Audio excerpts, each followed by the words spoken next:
Bravery is a skill, not a personality trait, and it is the fastest, most powerful skill to creating the career and life you really want. I'm Nicole Steinbach, the International Bravery Coach and your host. I'm a former global senior director in the tech industry who's worked in over 25 countries. I'm now a certified and proven coach serving professional women like you all over the world. My promise is that you will stress less, work less, and then earn more. So let's dive in. Welcome to this episode. I've got some news first, and then I have a fantastic guest. So this is season 5 of the Celebrate Brave podcast. And for those of you that are new, if you want to share ideas with me, suggestions with me, then make sure that you're on my email list. It's at trixsteinbach.com. Link is also in the show notes. And for those of you who've been around for a bit or for even longer, well, first of all, thank you. And also a recent email I sent out was asking for feedback, improvement suggestions on topics and in guests. And 2 major themes resulted for how I can make this podcast serve you even more. So the first one was you want to hear more specific career advice. Okay, you're going to start hearing that in every guest conversation. And then number 2 is you want to hear more from women who are currently in full-time roles. Great. Now, these are changes I'm going to put in following my Build Your Brave framework and the concept of the 2% shift that's inside and baked into everything I do.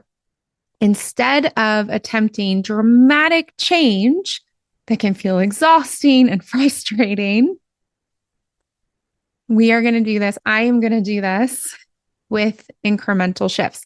And today is one of the incremental shifts because today I am welcoming Sarah K. Charles as my guest. Now, I had the pleasure of meeting Sarah over social media, actually. And it was a light conversation, a little bit of interest, networking with the potential for a podcast.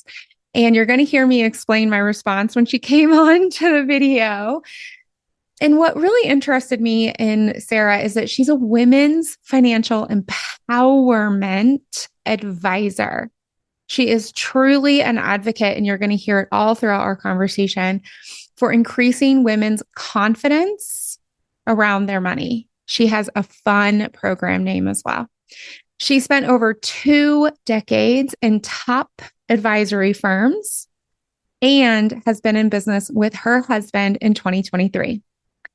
She is really shining a light on doing things differently in the financial industry so that more people have the opportunity to be active in a planning process and to increase the access for financial advice and wealth building. And she's a Swiftie.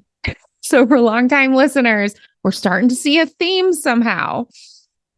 Sarah shares her concrete career advice. She shares a story and she shares a value. We are going to be talking about authenticity in some really special ways and in ways that I know are going to inspire you, going to stretch you a bit. So you can listen to this one while you're in the car, while you're getting other work done. And you might want to have a piece of paper because she drops some serious gems. Here we go into this beautiful conversation. Sarah, coming in hot. So what is your career advice that you want to share with the community? I think the best advice I can share, Nicole, comes from the book Quit by Annie Duke. And I am so excited. Okay, so listeners, I didn't ask what it was because I love having my human response. I am going through that book right now now it's my 4th time. I'm so excited.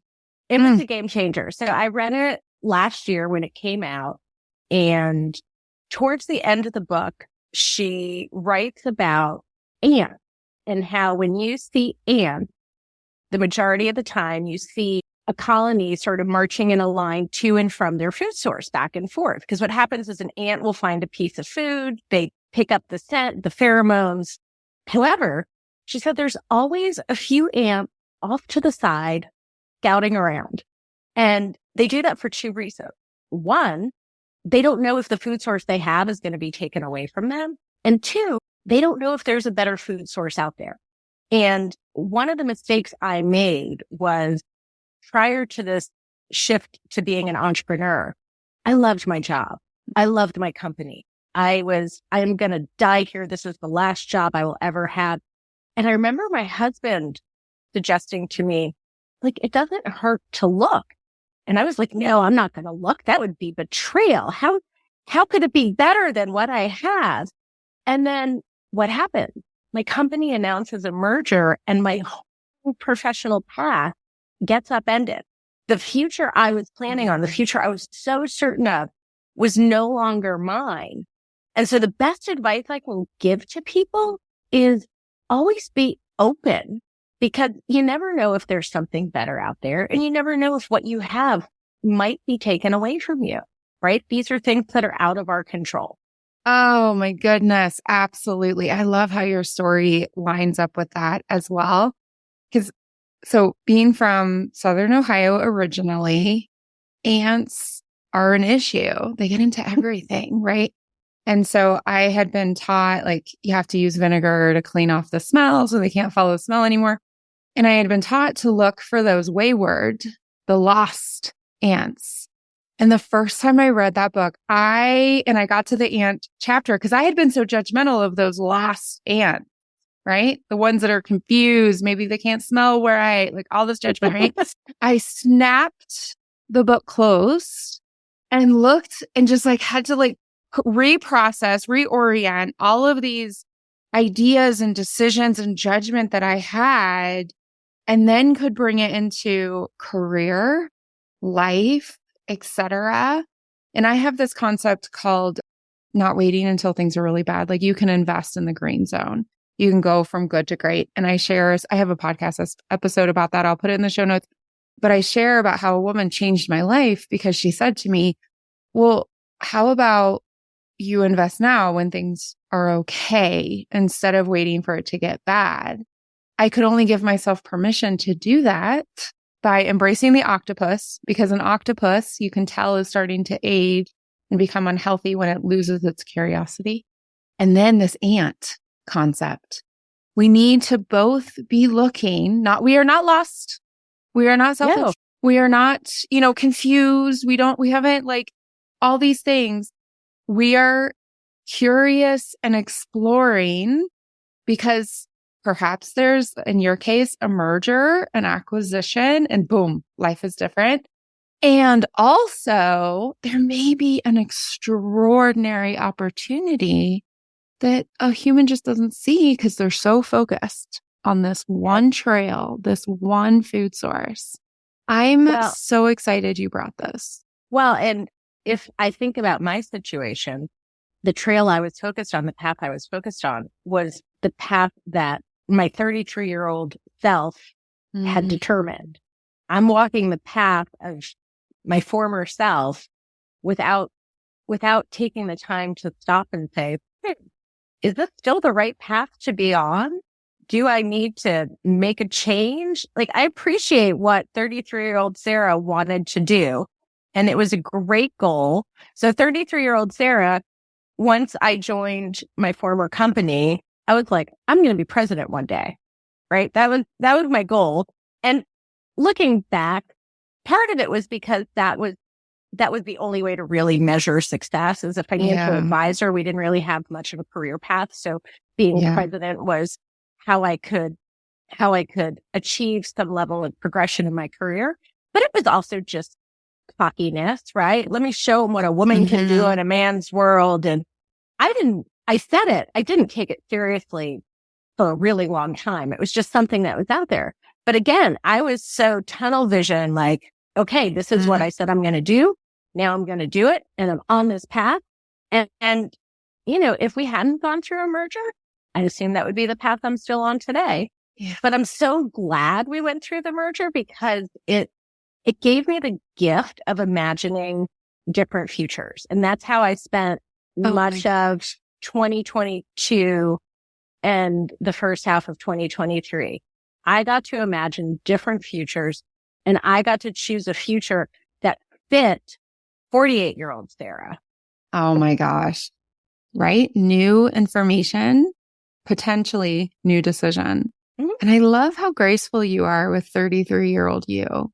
A lot of times we fall into the trap, like I did with the ants, of judging previous me versus meeting her with more wisdom, more information, more experience. Oh, that's so neat. Yeah. I have a lot of grace for my younger self. And I acknowledge all the mistakes I made, Mm-hmm. the life mistakes I made, the money mistakes I made. So much of what I talk about in my current role is all the bad money choices I made, and the fact that I didn't even get started with my real financial life until I was in my mid-30s. So I feel like I have to have grace for my younger self because she taught me a lot, and I'm grateful for those gifts. Yeah. However, that's beautiful. I have no interest in going back in time and reliving my 20s. Like, I will stay where I am all day long. Same. Oh my gosh. Strong. Same. Oh, this is so great. And I know that you also came to share a brave story. I feel like we've covered a lot of ground. Did you want to offer another? Well, I think so.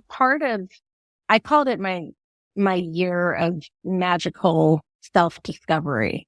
And a big part of it was working with different coaches. I didn't venture out into that wide unknown by myself. I started with a career coach who uses design thinking. And so one of the books I read was Designing Your New Life at Work by Bill Burnett and David Evans. Bill Burnett has done a TED Talk called Designing Your New Life. That was the first thing I watched. Then I read the book, and that helped give me perspective on how to navigate. It gave me the tools to imagine different futures. So what's really neat is I actually mapped out 5 different futures. The exercise takes like maybe 10 minutes. There's a worksheet, and you sort of say, here's what I want to do. Here are the questions I have. Here's how excited I am about it. And so the 5 futures I mapped out included staying at my company. Wait, so was this after the acquisition, or was this when the acquisition was announced? Or, oh my goodness. It was when the merger was announced. And I knew pretty quickly that it was not going to be the right fit. There was they called it a merger. Yeah, as a culture thing. They called it a merger of equals. There is no such thing as a merger of equals. We should abolish that term. Please. People, please get rid of it. Please. But culturally, I could see we were shifting in a different direction. Mm-hmm. And so I started this. If the merger was announced in February of 22, I started working with a coach in May of 22. Wow. Yeah. Brilliant. So one of the futures I chose was to stay at my current company, and I tried to imagine what that would look like. One was starting an RIA, a registered investment advisor, with my husband, Jim. But the big question there was, does the world need another RIA? Like, what would we do to differentiate? One was the idea of being a solopreneur. So I'm really passionate about women's financial empowerment and independence. Yeah. So could I build a career writing and speaking and taking stages at conferences? One was joining Ellevest, Sally Krawcheck's company, because I loved what she's doing. And one was really random. I'm really into leadership. So I know Ritz-Carlton has a leadership academy. And I was like, could I get a job there teaching other people about leadership? So you had so much breadth. Yeah. Wow. Okay. And so here's the fun thing. One, I applied for a job at Ellevest twice and got turned down. I didn't even make it to HR, but I got to go down that path. And then where I landed was my husband was he retired in 2021. because he wasn't having fun at his job because of COVID. Yeah. Yeah. And after a year, he was like, yeah, no, I'm not ready Mm-mm. to retire. So he had the idea to start an hourly only financial planning practice. And he was building it out and developing it. And I was on the sidelines cheering. And then all of a sudden it's like, wait a second, we should be doing this. We should be doing this together. I'm not happy where I am. I really believe in this model. Yeah. So now here we are, husband and wife. We have our own company, and I get to write and speak and teach about women's financial empowerment and women's financial independence. And so it's really, really awesome to be living the future that fits where I am and aligns with the things I'm passionate about, the gifts I can give to the world. You know, are you familiar with the Japanese concept of ikigai? Yes, but please describe it for the community. So the Japanese don't have a word for retirement. They really live their lives with this sense of purpose. And that's what the word ikigai loosely translates to. And it's the intersection of what you're good at, what the world needs, what you can be paid for, and what you enjoy, I think, is what you enjoy. One. Yeah, exactly. And I'm sitting right there in the middle of that bubble right now. And that is a really awesome place to be. However, it took me a long time to get here. I would not have had the privilege of sitting right in the intersection of all those things in my 20s. Right. Yeah. So I will link to probably Wikipedia resources for Ikigai if you'd like to learn a little bit about that. What I love about this is the sheer breadth of possibility you allowed yourself to mentally consider. And then how you at work had, while the merger was going, you were paying attention, listening, believing, exploring. Then you had these two that you ended up weaving together. Because what I love, I don't think I've said this yet on the recording, what I've really enjoyed about you is how you weave things together and you have really stepped into authenticity in your own way. And I know we're going to talk a little bit about that as well. You tried a path and we're like, oh, because I have 4 other potential paths, this one isn't working. That's great. And then there was like this other possibility that was just there as a way. What a gorgeous gift to give to yourself. And this was designing your new life. Yeah. So the TED Talk is called Designing Your Life by Bill Burnett. And then the original book was called Designing Your Life. And then they've done several versions of it. And there was one that's called Designing Your New Life at Work. Okay. Wow. Links will be in the show notes. Yeah. And so here's one of the best things I got from the book was in one of the early chapters, they talk about if you're unhappy at work, how can you work through that unhappiness? And they offer the mantra, good enough for now. Yeah. And the reminder that where you are is good enough for now. It might not be where you're going to stay, but that was my mantra for the better part of a year. You know, if I'm sitting in meetings or on Zoom calls being like, oh, I'm so not fulfilled and happy right now. And I would just tell myself, good enough for now. Right. It's like, good enough for now. I love that. Yeah. And Ikigai can change over the course of your life, obviously. Right. So like, for example, for me, one of the big times that one of my coaches asked me to reflect again was when I became a parent. It just changed so much for me with my identity and where I wanted to spend time and what I was interested in, what I wanted to learn and experience. And so I really appreciate you bringing that to us. Wow. So I hear you that it took you time, but I'm also reflecting on the fact that as we're recording this, it's very late in 2023, or like almost to the holiday season, formally. You started this in 2020, so less than 2 years. Yeah. Wow. Yeah, when you put it like that, it's a little bit wild. Yeah. I believe you that it felt like molasses or however you would describe slow. But wow, that's actually like you transformed your entire career, which I'm sure because you're in partnership with your husband, has changed your personal life significantly as well, changed your wealth building as well, Oh, yeah. changed who you engage with as a speaker. Wow. In less than Yeah. in like 2 years, less than 2 years. Well, I hadn't thought about it like that, Nicole. So thank you for that different perspective. You know, it's like it took 2 years, but it also took the 40 years beforehand. Like where I was in February of 22 was built on years and years of experience and working on myself and having the tools and the capacity to allow myself to transition. Yeah. Had this happened 5 years earlier, I don't know that we'd be having this conversation. It could look very different. So, absolutely. Yeah, there's almost like an identity shift that took place inside of your process. Definitely. Yeah. Yeah. I've had clients who, I'm a teacher. It was their identity. I'm a teacher. And then the virtual schooling and the fall and benefits and the mass shootings. And they were just like, I can't do this anymore, but I'm a teacher. Right.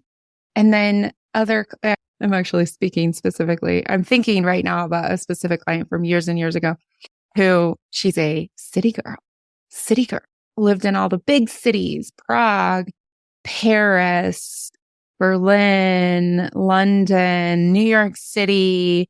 I'm forgetting another American city. I want to say Miami, but that's probably wrong. And then she got this extraordinary opportunity in a small Western state of the United States. And it was everything on paper. And what she was holding on to was, but I'm a city girl. Like this city is like the biggest city in the state. It's like 300,000 people. What is this? Right. And how quickly the process was for her, like you, but how intense it was. So it felt so significant and felt so slow because it was so big. And that definitely sounds like it could have been an element for you as well. Yeah. So one of the things I really wanted to touch on with you, because we had such an amazing nuanced conversation, and I know it brings in like identity change and this beautiful career advice of like, yes, go to the food source, but also continue to explore. And then the year of magical self-discovery is authenticity. And we had such an incredible conversation about it and some of the coaching that you got and some of the leadership feedback that you got. And so dear listeners, what I wanted to bring to you was that Sarah and I had very different experiences in going to our authenticity as humans and as professionals. So I'm going to start with mine very quickly, and then I'm going to hand it over to you because it's just such a nuanced conversation. And I loved that maturity between the two of us. So I started off hiding everything. I never shared how I grew up or where I grew up. I hid my stutter as much as I could. It was one of the benefits of speaking in German because people just would be like, oh, she's working on the grammar. Because, oh my God, the German, like, come on, man.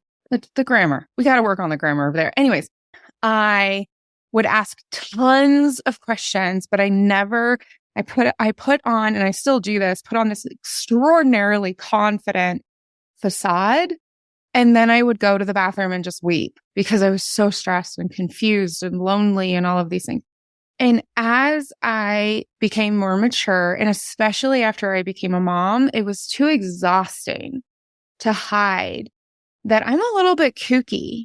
Like I was having laughter and flexibility sort of in my career, but I was also holding myself in and hiding really important parts of me. And then I was thinking about it in prep of this. I was just too tired. I was literally too tired when I look back on it now. And I was also working with a coach who was helping me sort of, I think that year was like blossom for me to allow more and more of myself to come out. And I had more and more success. And then I let more and more come out. And I started wearing like funky little rings every once in a while. And instead of wearing the gorgeous expected suits and shoes and the heels, and I actually started wearing Chucks because I worked in tech. Like, come on. everybody else was doing it, and just all of those things to become closer and closer to my authenticity, right? And bring in a little bit of my wackiness. And then I started sharing, my background, growing up poor, the fact that I had a stutter, that it's really hard for me to recognize people. Turns out that that's how my brain works, but I didn't know that at the time. And so that was my journey into authenticity, always more authenticity. And your experience was really different. And it also led to success. So I would love if you could share that with our audience, our community. Yeah. Today, anytime I do a values exercise, authenticity tops the list for me.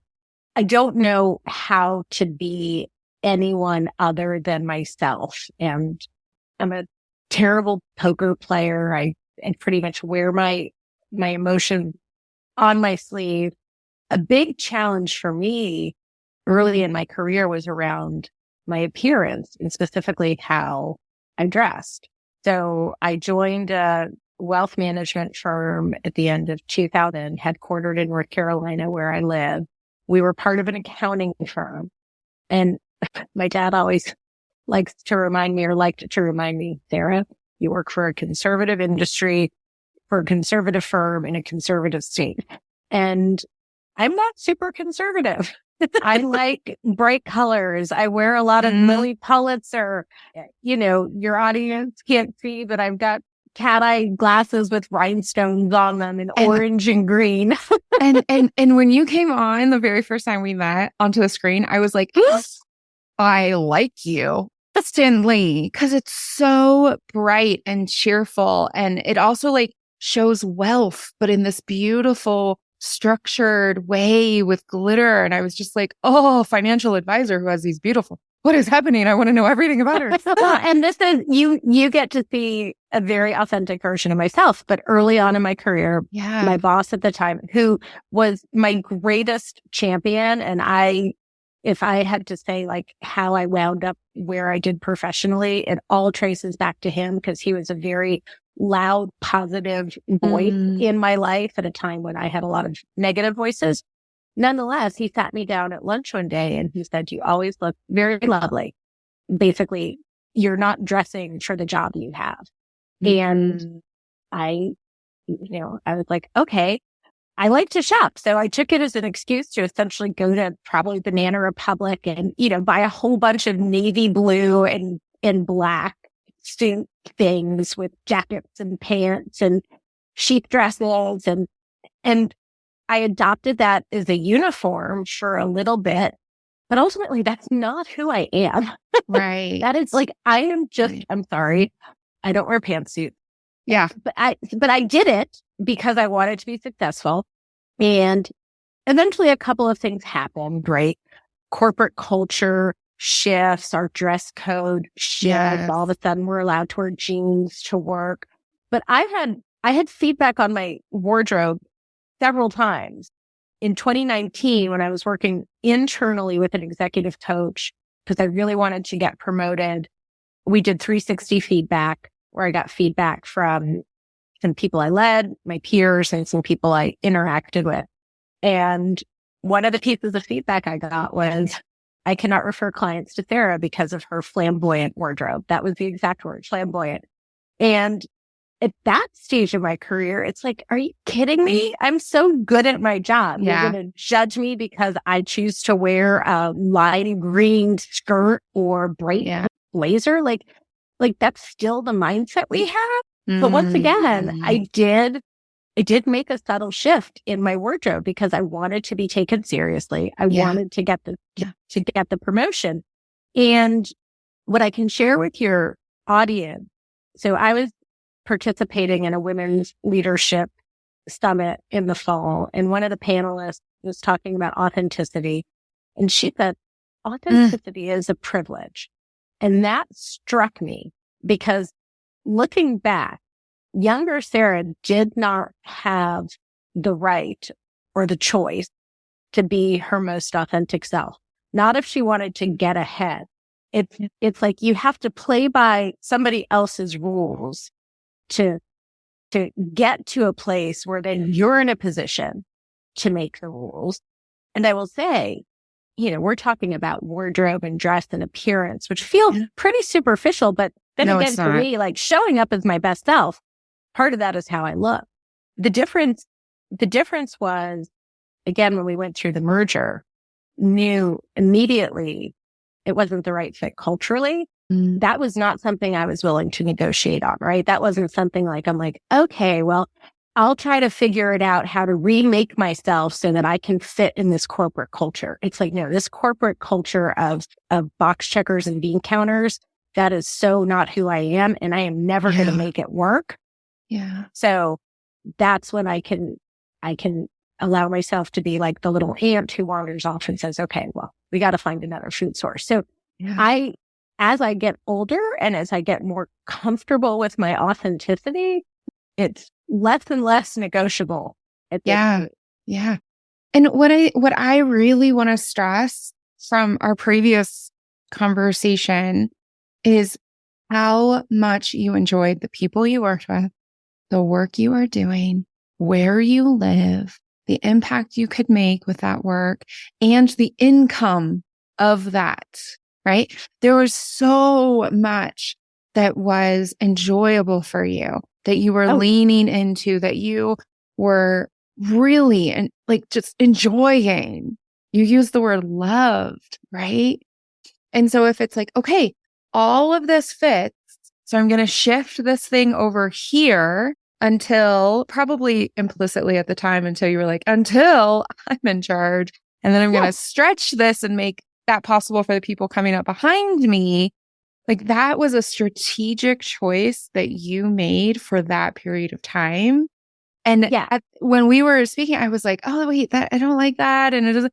And then I was reflecting back on it, like, oh my gosh, come onto my podcast. I want to talk about this.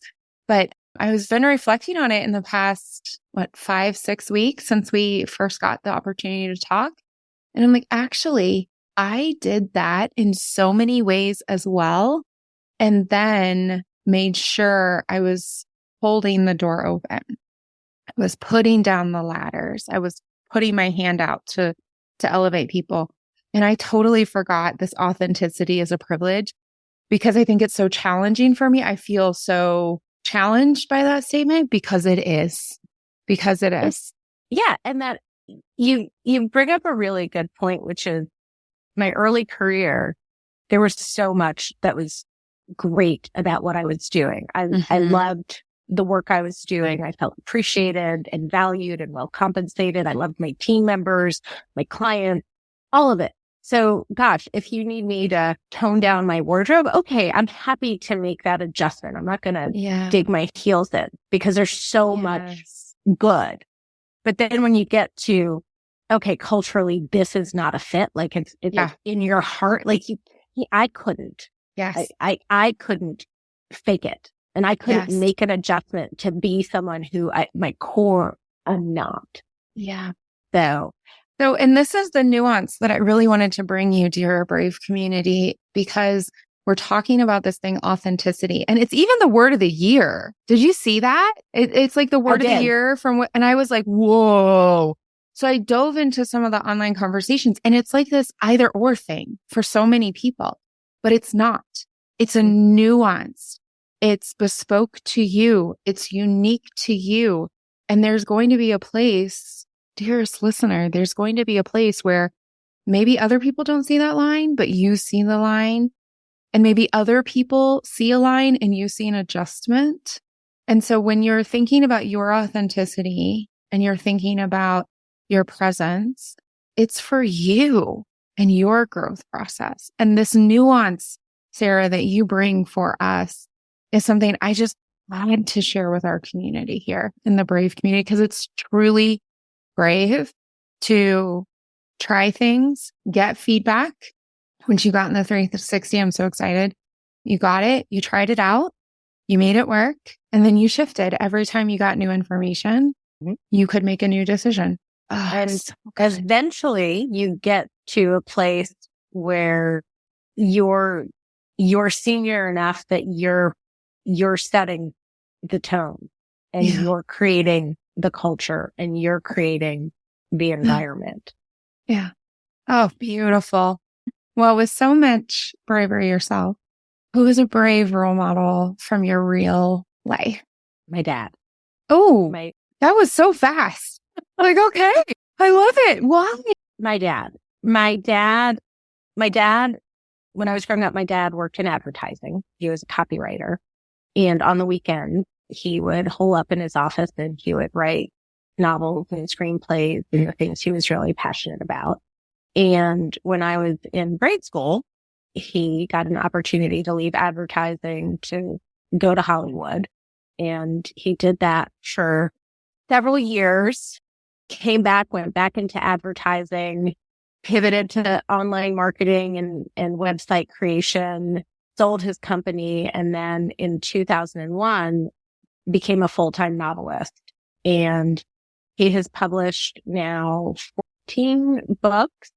He's a New York Times bestselling author. He continues to write. I won't say his age because he'll get mad at me, but he is at a point in his life where you would think, okay, this man should be retired and slowing down. But no, he is still out there working and writing. He just walked away from a publishing deal because it didn't align with his values. So talk about authenticity. Wow. He made a very tough decision, but he did it because it was the right thing to do for him. And so he continues to model for me every single day what it's like to live your dreams and what it's like to never give up. And so, yeah, my dad. Oh my gosh. Thank you so much. Thank you so much. I want to leave time for you to share with us the service you're bringing into the world and why it matters and how people can connect with you, how they can bring you onto their podcast and their stage, because spoiler alert, I know that it's making a difference. And so earlier you said, does the world need another? Yes. Yes. The world does need you. They do. Yes. Thank you. So my husband and I run Sanctuary Financial Planning, which is an hourly only financial planning firm. Less than 2% of financial advisors in this country charge hourly, right? Same way we charge, same way a CPA would charge or an attorney. We chose hourly because we believe it is the most transparent, straightforward, and fair way to serve clients. And it really democratizes the industry by increasing accessibility to independent, objective financial advice. As part of the work I do, I also have developed something called Your Money Will Last Longer Than Your Husband, which is a series of, I do live events in Charlotte, and I'm looking to develop a virtual series where I teach women of all ages, stages, and wages how to eliminate their money shame, develop their financial confidence, and plan for their financial future with conviction. Mm-hmm. And that comes from my own, it's another episode, Nicole. That comes from my own divorce and my own past relationship with money and how that led me on this journey. But it is a gift to be able to help everyone use it with solving their financial problems, answering the question, will I be okay? Do I have enough? Helping people navigate the things they don't understand when it comes to money, and helping people develop a healthier relationship with money. Yeah. The shame we carry is astounding. Yes. Yes. So for the international audience, a good chunk of you, just a little bit of clarity. So first of all, no matter where you live, statistically, your money will last longer than your husband. So follow along. Very important. But also in the United States, we do not have any sort. And I know that in the EU right now and in Asia right now, there's a lot of talk about pensions failing, et cetera. With love, light, and grace, knowing I lived in Europe for 13 years and my pension is over there. What you're talking about is important. Please keep talking about it. Please keep protesting. But you're talking about a 10 to 15% reduction in your pension that was already a living pension. What we're talking about over here in the United States is about $300 a month after you've worked for a very long time, and it's getting worse. And so financial planning and wealth building on the independent level is crucial to survival in old age. And so many providers charge you based on the wealth in your portfolio. But what if you don't have wealth? What if you grew up poor in Appalachia, right? And so it becomes very, very challenging to have expert advice and active support when you're not coming to a financial advisor with a portfolio. When I moved to the United States, I had been investing in, I don't even remember the name of it, but I was allowed to do it from Germany. And so I had been doing it was like $3,000 a year. When I came in as an executive with bank income, it still was very hard to find a provider who was willing to work with someone in their mid-30s who did not have a portfolio. And I literally had to use my network to get someone to work with me and my family. So, Sarah, what you are offering is, like you said, I'm just stressing it for our audience, a democratization of wealth building, because you charge hourly instead of a percentage, which is amazing. And then also the way that you approach it is based on, as you alluded to earlier, mistakes that you made. You said that you didn't start wealth building until your 30s. There doesn't have to be shame around that, but most of us have it. Or, I didn't break six figures before I was 30, or I didn't or I have student loans, or I had to go into credit card debt, or whatever the case may be. And so this is the authenticity. This is the bravery.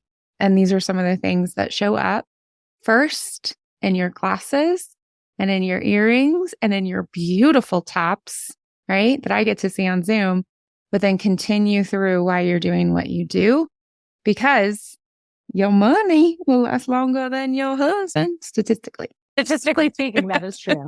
Oh, Sarah. So the links are going to be in the show notes to reach out to you to learn more about your in-person or your virtual events. I am so grateful that you were willing to be just incredibly generous and yourself on the Celebrate Brave podcast for this community. Is there anything that you want to close us out with? Thank you for the opportunity, Nicole. I have loved all of our conversations. I love the Brave framework. And so I'm just thrilled that I get to have this time with you and get to share some of my experience with your listeners and your audience. And I hope it's made a difference for one person out there. I hope we talked about something today that someone's going to have an aha moment and think, yeah, okay, I get it. So thank you. Well, that's guaranteed. All right, everyone. Until next week, brave it up. Before you go, you can deepen and expand what you're experiencing here on the Celebrate Brave podcast by working directly with me through bespoke, results-oriented one-on-one coaching that is rooted in my proven Build Your Brave framework. As of the last client survey completed in Q1 2023, 75% of my clients from the past 2 years report they reached their unique goal. 100% of my clients, yes, 100%, report they stress less as a result of working with me. 56% report working less, and 43% report earning more. You learn how to spend less time ruminating and stressing yourself out by getting clearer and calmer within a mindset approach that is simple, effective, and specific to you. Then we work together to end the habit of overworking and overproducing by crafting a plan of momentum specific to your goals and strengths. I support you as you execute your plan, including the skills and knowledge necessary to succeed in your own accountability. And finally, you step away from the all too common pattern of under-earning and make the shifts towards being well paid in your industry, using the clarity and momentum to ensure you become the woman you want to be at work and in your life. For real. Go to tricksteinbach.com to learn more and schedule your free, no obligation consultation. Link in the show notes. You can stress and work less while you earn and live more by building the skill of bravery. Talk soon.